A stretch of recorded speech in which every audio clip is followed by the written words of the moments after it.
ได้ยินข่าวลูกสาวที่อยู่เวียงจันทร์อกเกยอกแม่บัวพันโศกสันกำเกินน้ำตา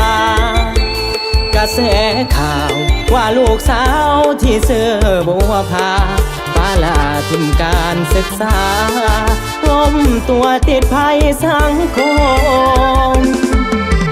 ข่าวบัวพาถึกสายลวงหลอกหัวใจแตกปอกลายเป็นทาสสังคม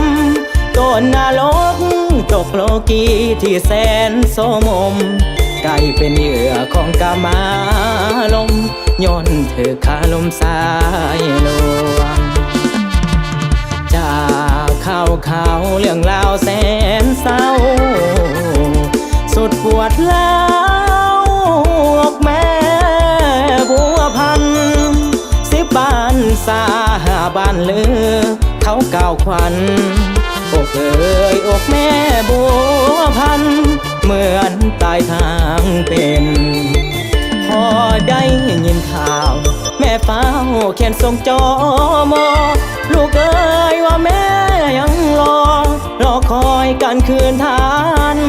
ถิ่นอยู่บ้านเฮาเข้าในเล้ายังพอได้กินคนปลาดุกกับยอดกระถินยังดีก็ไปเสี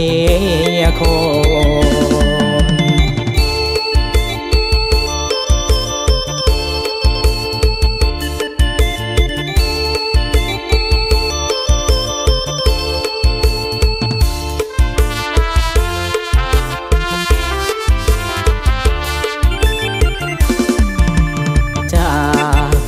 ข่าวเรื่องราวแสนเศร้าสุดปวดร้าวอกแม่บัวพัน10 บ้านสา5 บ้านเลือเขาก้าวขวัญอกเอ๋ยอกแม่บัวพันเหมือนตายทางเป็นพอได้ยินข่าวแม่เฝ้าเขียนส่งจอมอลูกเอ๋ยว่าแม่ยังรอคอยการคืนทานถิ่นอยู่บ้านเฮาเข้าในเล้ายังพอได้กินคนปลาดุกกับยอดกระถินยังดีกว่าไปเสียคน